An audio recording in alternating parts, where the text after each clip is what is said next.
naik, Mbak Lina. Perhatikan, kita nggak perlu iri kalau guru-guru palsu ini memiliki popularitas yang tinggi, bahkan dia komersilnya tinggi. Nggak perlu iri, dia banyak followers, banyak penonton. Nggak perlu iri, kenapa? Iblis sendiri bisa memberi kita seolah-olah berkat atau rezeki. Tapi perhatikan, justru di balik itu ada spirit antikristus, ada iblis yang sedang menunggangi kamu. Perhatikan ayat 12-nya. Dari 2 Petrus pasal 2 tadi. Tetapi mereka itu sama dengan hewan yang tidak berakal. Sama dengan binatang yang hanya dilahirkan untuk ditangkap dan dimusnahkan. Mereka menghujat apa yang tidak mereka ketahui, sehingga oleh perbuatan mereka yang jahat, mereka sendiri akan binasa seperti binatang liar. So, kita don't worry, be happy. Jangan jealous, biarin aja. Yang penting kita perkatakan bahwa bidat is bidat, sekte is sekte. Alkitabiah is Alkitabiah. Katakan kebenaran di atas kebenaran. Tidak perlu comot-comot ayat Alkitab. Belajar tunduk dan taat kepada Alkitab, Kejadian sampai Wahyu. Jangan cari kepentinganmu aja. Dan perhatikan, terakhir untuk guru-guru palsu itu di ayat 22. Bagi mereka cocok apa yang dikatakan peribahasa yang benar ini. Anjing kembali lagi ke muntahnya, dan babi yang mandi kembali lagi ke kubangannya. Haleluya, puji Tuhan teman-teman. Ini semua dicatat dalam Alkitab. Bagaimana sekte bidat, yaitu oneness ini sangat-sangat merugikan. Mereka adalah aib dalam kekristenan, borok nanah yang harus dibuang. Memang ketika borok nanah bisul kita dibuang, pasti kita akan menjerit-jerit. Nah, jeritan kita tuh ada 2, ada jeritan yang positif. Misalnya anak saya kalau lagi disuntik mau pasang infus teriak, "Mama, mama, tolong." Nah, itu jeritan yang positif. Tapi ada jeritan yang negatif. Ica itu sirik, Ica itu begini, fitnah, Ica itu begitu, Mbak Lina ini sirik, Mbak Lina ini. Kan karena, nah, itu jeritan-jeritan yang negatif. Jadi siapa yang sakit, dia akan menjerit paling kuat. Nah, demikian teman-teman ya. Itu Cak dari emak, Cak. Sorry, suara emak ini gara-gara lembur udah berapa malam sampai jam 4 subuh di ruang Jeki untuk meluruskan bidat-bidat ini yang selalu bergerilya ke ruangan-ruangan untuk memasukkan racunnya, virusnya. Jadi kami juga berbelas kasihan kepada teman-teman yang selalu kebingungan bertanya. Makanya kami melakukan terus pelayanan sampai subuh berapa malam ini. Puji Tuhan ya, kami diberi kekuatan. Demikian Ica. Ya Mak, makanya saya juga, saya jujur sih Mak, saya nggak ngerti ya masalah ini juga. Saya kurang paham, cuman kan ada juga yang WA saya untuk buka live kan. Nah jadi, tapi saya kan harus tahu ya. Tapi saya harus tahu juga gitu, jadi saya harus ini juga gitu kan. Tapi tadinya saya pikir udah ngapain saya ngurusin gituan yang saya host aja. Ica perlu dengar ini ya, nih Ica dengar deh, ini saya besarin ya, nih. Dia menghina Tritunggal. Lagian juga kenapa sih kalau dibilang Yesus adalah Bapa yang baik, lalu buat dia saya 96. Kenapa sih kalau dibilang Yesus itu adalah sama dengan Bapa? Enggak kenapa bagi sekte sesat bidat. Tapi Alkitab tidak mengajarkan kita seperti itu. Jadi jangan dengan remeh enteng melecehkan. Kenapa juga sih kalau Yesus itu sama dengan Bapa? Kamu itu siapa gitu loh menghinakan isi Alkitab sampai seperti itu? Perhatikan. Sementara di Alkitab nggak ada kok kata Tritunggal, ya kan? Tuh. Karena di Alkitab tidak ada kata Tritunggal, maka tolak Tritunggal, hina Tritunggal. Padahal amanat agung jelas berkata, pergi beritakan Injil kepada seluruh dunia, baptis mereka di dalam nama Bapa, Putra dan Roh Kudus. Lalu si Wanes ini sebenarnya pernah membawa jiwa betul-betul nggak kepada Kristus di dunia nyata, atau cuma talking nothing di dunia maya supaya dapat cuan, dapat koin? Begitu ya cara kerjanya. Itu yang kalian katakan memasyurkan Kristus Yesus. Seperti itu modelnya. Tentu tidak. Jadi kalimat-kalimat botol seperti ini menuntut harus ada kalimat sesuai dengan syahwatnya, seleranya, tertulis di dalam Alkitab. Sampai kapanpun ya tidak akan ada.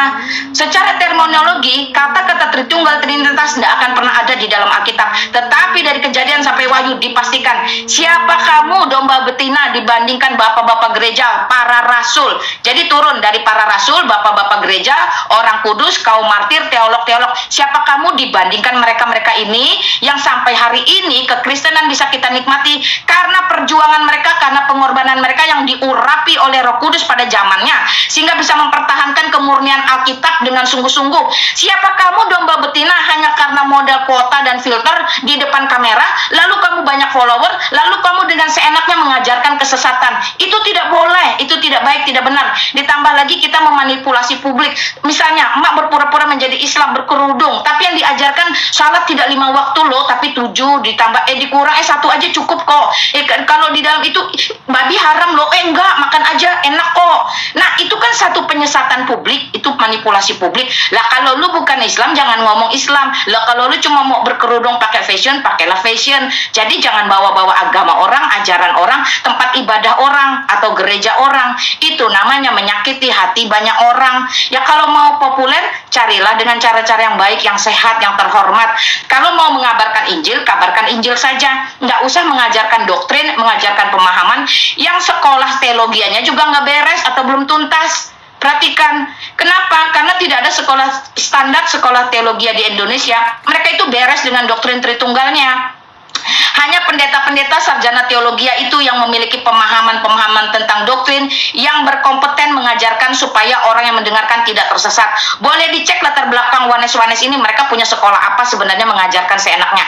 Makanya bedakan mana memberitakan Injil, mana mengajarkan. Kalau hanya sekedar memberitakan Injil, mohon maaf nih Cak, emak pernah liburan di Manado 8 hari. Itu kalau nongkrong-nongkrong di kafe, itu para pengamen nyanyinya semua lagu-lagu rohani loh. Itu cara-cara para pengamen di sana memberitakan Injil dengan menyanyikan lagu-lagu rohani. Jadi mereka memberitakan Injil sesuai kapasitas mereka. Itu no problem. Memberitakan Injil itu hak dan kewajiban setiap orang yang mengaku pengikut Kristus. Tetapi mengajarkan hal-hal yang seperti tadi, pemahaman, bahkan lebih dalam, masuk lagi ke doktrin, itu kalau kamu tidak punya kompeten, nggak boleh. Itu menyesatkan orang. Makanya selidiki.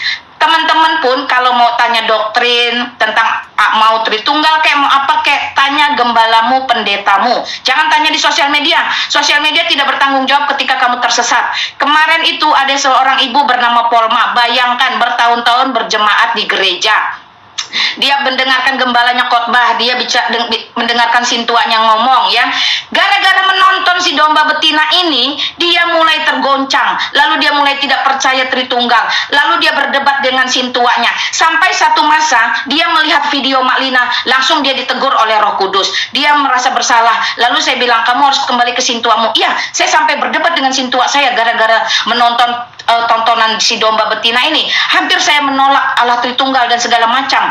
Nah, Ica perhatikan, dorongan yang diberi Tuhan kepada Ica tadi untuk membuka room, dorongan yang diberi Tuhan kepada emak untuk berani speak up tentang bidat Wanes ini, itu merupakan cara Tuhan untuk membongkar kejahatan-kejahatan rohani yang dilakukan dengan sengaja di depan publik. Bayangkan polma-polma yang seperti itu kalau banyak di luar sana kita tidak tahu. Mereka kalau ada kedukaan itu yang sibuk, yang repot itu jemaatnya, sintuanya, gembalanya. Tapi gara-gara menonton hal-hal yang seperti ini, kalau sampai mereka punya pemikiran yang geser, lalu punya hubungan yang rusak dengan para gembalanya, dengan sintuanya, siapa yang mau bertanggung jawab? Apakah dalam kedukaan itu domba betina itu mau datang melayat? Mau datang ikut menangisi? Belum tentu, tapi jemaatnya, gembalanya pasti akan mengurus mereka, melayani mereka. Karena itu teman-teman, perhatikan, jangan jadikan sosial media, apalagi sumbernya tidak valid.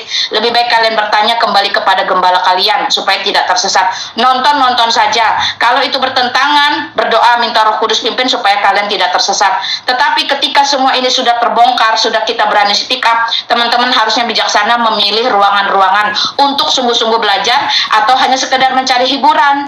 Kembali kepada teman-teman, gunakan free will-nya baik-baik. Itu Cak, silakan.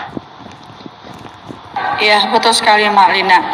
Makanya buat teman-teman semua, kalau kalian ingin mendalami iman, dalami iman yang benar. Jangan sampai kita ini terjerumus ke pengajaran sesat, karena di Alkitab juga ada tertulis karena ada pengajaran-pengajaran sesat. Nah, di situ kita harus pintar dalam mendengarkan firman Tuhan seperti itu.